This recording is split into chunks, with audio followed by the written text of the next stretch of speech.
नमस्कार साथियों, विचार लाइव देख रहे हैं आप। मेरा नाम है विकास सिंह। जैसा कि नीट छात्रा मामले में विवाद बढ़ता जा रहा है, सवाल के घेरे बढ़ते जा रहे हैं, इस बीच आज बिहार के उप मुख्यमंत्री सम्राट चौधरी ने और जो गृह मंत्री भी हैं, उन्होंने आज सुबह सुबह ये ऐलान किया कि ये जो जांच है ये सीबीआई को सौंपी जा रही है। लेकिन इसके ठीक बाद ही बहुत बड़ा एक खुलासा हुआ है डीएनए सैंपल को लेकर के, जहां 18 लोगों के डीएनए सैंपल लिए गए थे।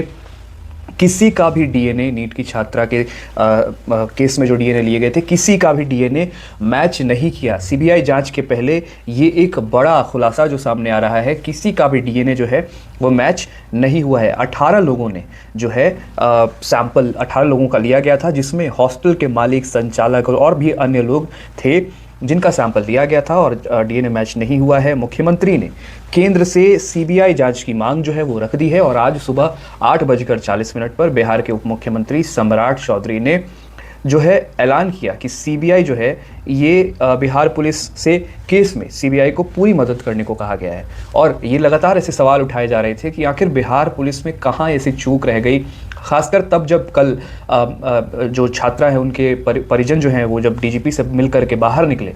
इसके बाद लगातार बिहार पुलिस को सवालों के घेरे में रखा जा रहा था। परिवार ने कहा कि हमारी जो मांग है, हम शुरू से इस चीज़ की मांग कर रहे हैं कि छात्रा की जो जांच है वो न्यायिक जांच होनी चाहिए और कभी सीबीआई जांच की मांग की ही नहीं गई। अभी भी जो है ये मांग है कि हाई कोर्ट में ये मामला जाना चाहिए। अब जो परिवार का आरोप है वो ये है कि पुलिस ने पहले किस तरीके से इसको आत्महत्या बताने की कोशिश की, फिर इसको एसआईटी को ये मामला दे दिया गया था। अब जो है ये सीबीआई को सौंपने की तैयारी है, जिससे सच्चाई जो है ये कभी सामने नहीं आ पाएगी। ये जो है बड़ा आरोप लगाया जा रहा है और ये बिल्कुल कहीं ना कहीं परिजनों का ये आरोप है, तो इस पर ध्यान जाना ज़रूरी है। देखिए, सूत्रों के हवाले से जो खबर आ रही है उसके हिसाब से डीएनए सैंपल की जो रिपोर्ट है वो आ गई है। एसआईटी ने 18 लोगों के सैंपल लिए थे, जिसमें किसी का भी जो डीएनए सैंपल है वो छात्रा के कपड़ों पर मिले स्पर्म से मैच नहीं हुआ। उनके जो शंभू गर्ल्स हॉस्टल के जो मालिक हैं मनीष रंजन, उनके बेटे और अन्य लोगों का डीएनए टेस्ट हुआ था, जिसमें कहीं ना कहीं कोई भी जो है किसी के भी सैंपल से मैच नहीं हुआ है। देखिए, माँ के सैंपल से भी फैमिली रेफरेंस का जो प्रोफाइल है वो बनेगा। पिता के जो सैंपल होंगे उससे जेनेटिक प्रोफाइल कंफर्म किया जाएगा।